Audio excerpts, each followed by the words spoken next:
ನಮಸ್ತೆ ವೀಕ್ಷಕರೇ, ನಮ್ಮ ಶ್ರೀ ಅನ್ನಪೂರ್ಣೇಶ್ವರಿ ಯೂಟ್ಯೂಬ್ ಚಾನಲ್ಗೆ ಸ್ವಾಗತ ಸುಸ್ವಾಗತ.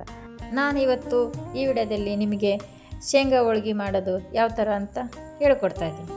ಶೇಂಗಾ ಹೋಳ್ಗಿನ ಮನೆಯಲ್ಲಿ ನೀವು ಕೂಡ ಟ್ರೈ ಮಾಡಿರ್ತೀರಾ, ಬಟ್ ಆ ಒಂದು ಟೇಸ್ಟ್ ನಿಮಗೆ ಸಿಕ್ಕಿಲ್ಲ ಅಂದರೆ ಈ ಒಂದು ವಿಡಿಯೋ ನಿಮಗೆ ತುಂಬ ಯೂಸ್ಫುಲ್ ಆಗುತ್ತೆ. ಯಾಕೆ ಅಂದರೆ ನಿಮಗೆ ಗೊತ್ತಿಲ್ಲದಿರೋಂಥ ಟಿಪ್ಸ್ಗಳನ್ನು ನಾನು ಈ ವಿಡಿಯೋದಲ್ಲಿ ತಿಳಿಸ್ಕೊಡ್ತಾ ಇದ್ದೇನೆ. ಈ ಒಂದು ವಿಡಿಯೋಯನ್ನು ಸ್ಕಿಪ್ ಮಾಡದೆ ನೋಡಿ.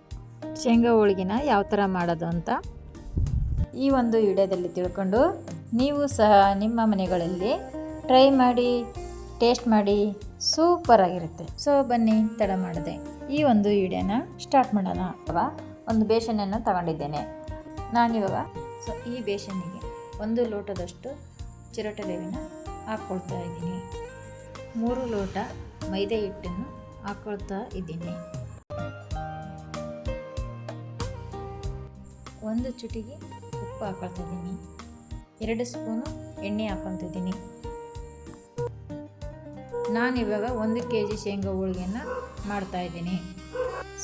ಹಾಗಾಗಿ 1 kg ಶೇಂಗಕ್ಕೆ ನಾನು ಇಷ್ಟು ಪ್ರಮಾಣದಲ್ಲಿ ಹಿಟ್ಟು ಕಲಿಸ್ಕೊಳ್ತಾ ಇದ್ದೀನಿ. ಹಿಟ್ಟನ್ನು ಸ್ವಲ್ಪ ಗಟ್ಟಿಯಾಗಿ ಕಲಿಸ್ಕೋಬೇಕು. ನೋಡ್ತಾ ಇದ್ದೀರಲ್ಲ, ಈ ರೀತಿಯಾಗಿ ಕಲಿಸ್ಕೊಳ್ಳಬೇಕು.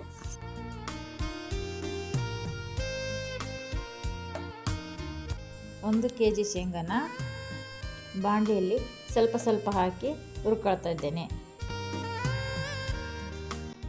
ನೋಡ್ತಾ ಇದ್ದೀರಲ್ಲ, ಶೇಂಗಾನ ಈ ರೀತಿಯಾಗಿ ಹುರ್ಕೋಬೇಕು. ಶೇಂಗಾನ ಈ ಕೈಯಿಂದ ಹಿಂಗಿಂದ್ರೆ ತಾನಾಗಿ ಸಿಪ್ಪೆ ಉಜ್ಕೋಬೇಕು. ಆ ಥರ ಹುರ್ಕೋಬೇಕು. ತೆಗೆದು ಒಂದು ಮರದಲ್ಲಿ ಹಾಕೊಂಬಿಟ್ಟು ಎಲ್ಲ ಉಜ್ಕೊಂಡು ಕ್ಲೀನ್ ಮಾಡ್ತಾಯಿದ್ದೀನಿ.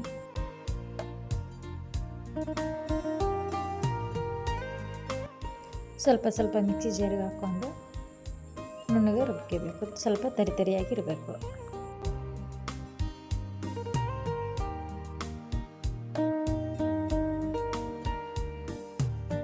ಈ ಥರ ಎಲ್ಲ ಬೆಲ್ಲ ಜಜ್ಕೊಂಬಿಟ್ಟು ಶೇಂಗಾದಲ್ಲಿ ಮಿಕ್ಸ್ ಮಾಡಿ ಇವದಕ್ಕೆ ಕಲಿಸ್ಕೋಬೇಕು.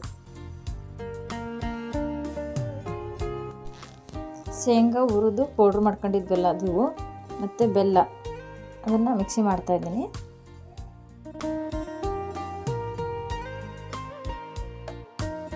ಮಿಕ್ಸಿ ಮಾಡಿದ ನಂತರ ಒಟ್ಟಿಗೆ ಏಲಕ್ಕಿ ಪುಡಿ, ಒಂದು ಸ್ವಲ್ಪ ಬಿಸಿನೀರು ಕಾಸಿಟ್ಕೊಂಡು ಸ್ವಲ್ಪ ಚುಮ್ಸ್ಕೊಂಡು ನಾದ್ಕೋಬೇಕು. ಈ ಥರ ನಾದ್ಕೊಂಬಿಟ್ಟು ಈ ಥರ ಉಂಡೆಯ ಕಟ್ಕೊಂಡು ಇಟ್ಕೋಬೇಕು.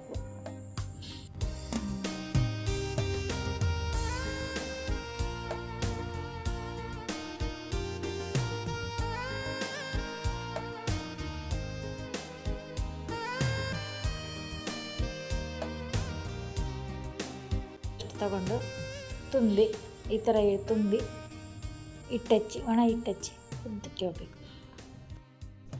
ಈ ಥರ ಮೊದಲಿಗೆ ಹಿಟ್ಟು ಇಟ್ಕೊಂಡಿದ್ವಲ್ಲ ಆ ಥರ ಅದು ಒಂದು, ಇದು ಶೇಂಗದ್ದು ಹೂರಣ ಮಾಡ್ಕೊಂಡಿದ್ವಲ್ಲ ಅದನ್ನೆಲ್ಲ ಅದರೊಳಗೆ ತುಂಬಿ ಒಣ ಹಿಟ್ಟು ಹಾಕಿ ಉದ್ಕೋಬೇಕು. ಈ ಥರ ರೌಂಡ್ ಶೇಪಲ್ಲಿ ತುಂಬ್ಕೋಬೇಕು. ತುಂಬ್ಕೊಂಡು ಒಣ ಹಿಟ್ಟು ಹಚ್ಚಿ ಉಜ್ಕೋಬೇಕು. ಉದ್ಬಿಟ್ಟು ಸಣ್ಣ ಉರಿಯಲ್ಲಿ ಬೇಯಿಸ್ಕೋಬೇಕು.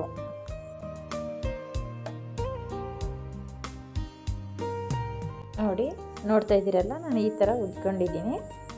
ಉದ್ಕೊಂಬಿಟ್ಟು ಬೇಯಿಸ್ತಾ ಇದ್ದೀನಿ ಸಣ್ಣ ಉರಿಯಲ್ಲಿಟ್ಟು. ನೋಡಿ ಎಷ್ಟು ಚೆನ್ನಾಗಿ ಬಂದಿದೆ. ಸಣ್ಣವು ಮಾಡ್ಕೊಳ್ರಿ, ನಿಮಗೆ ಎಷ್ಟು ಬೇಕು ಅಷ್ಟೇ ಮಾಡ್ಕೊಳ್ರಿ. ಇದೊಂದು ಸ್ವಲ್ಪ ದೊಡ್ಡದಾಗಿತ್ತು. ಸ್ವಲ್ಪ ಹಂಚಿಗೆ ಸ್ವಲ್ಪ ಎಣ್ಣೆ ಹಾಕ್ಕೊಂಡಿದ್ದೀನಿ, ಯಾಕಂದರೆ ಹಂಚು ಹಿಡಿಬಾರ್ದು ಅಂತ. ಇದಕ್ಕೆ ಬರೀ ಹಂಗೆ ಡ್ರೈಯಾಗಿ ಬೇಯಿಸ್ಬೇಕು. ಇದಕ್ಕೆ ನಾನು ಸ್ವಲ್ಪ ದೊಡ್ಡದಾಗೆ ಮಾಡ್ಕೊಂಡೀನಿ. ನಿಮಗೆ ಬೇಕು ಅಂದರೆ ಚಿಕ್ಕದಾಗ ಮಾಡ್ಕೊಬೋದು. ಶೇಂಗಾ ಹೋಳ್ಗೆ ಅಂದರೆ ಚಿಕ್ಕವ ಮಾಡೋದು, ಆದರೆ ಇದೊಂದು ಸ್ವಲ್ಪ ದೊಡ್ಡದಾಗಿದೆ. ನಿಮಗೆ ಯಾವ ಥರ ಕಂಫರ್ಟೇಬಲ್ ಆಗುತ್ತೋ ಆ ಥರ ಮಾಡ್ಕೋಬೋದು. ಆ ಸೈಜಲ್ಲಿ ಮಾಡ್ಕೋಬೋದು. ನೋಡಿ ಇಷ್ಟು ಚೆನ್ನಾಗಿ ಬಂದಿದ್ದಾವೆ. 1 kg ಹೋಳಿಗೆಯಲ್ಲಿ ಇಷ್ಟೊಂದು ಆಗಿದಾವೆ. ನೀವು ಇನ್ನೂ ಚಿಕ್ಕ ಬೇಕಂದ್ರೆ ಮಾಡ್ಕೊಂಡ್ರೆ ಇನ್ನೂ ಜಾಸ್ತಿ ಆಗ್ತಾವೆ. ಈಗ ನಾನು ದೊಡ್ಡ ಸೈಜ್ ಮಾಡಿರೋದಕ್ಕೆ ಈಗ ಒಂದು 40 ಹೋಳಿಗೆ ಆಗಿದ್ದಾವೆ. ಓಕೆ, ಇದನ್ನ ತುಪ್ಪದ ಜೊತೆ ಬಿಸಿ ಬಿಸಿ ತುಪ್ಪದ ಜೊತೆ ಹಾಕ್ಕೊಂಡು ತಿಂದರೆ ಭಾಳ ಟೇಸ್ಟಿಯಾಗಿರುತ್ತೆ, ಭಾಳ ರುಚಿಯಾಗಿರುತ್ತೆ. ನೀವು ಮನೆಯಲ್ಲೇ ಮಾಡಿ ನೋಡಿ. ಒಂದು ಆರ್ಡರ್ ಸಿಕ್ಕಿತ್ತು ನನಗೆ.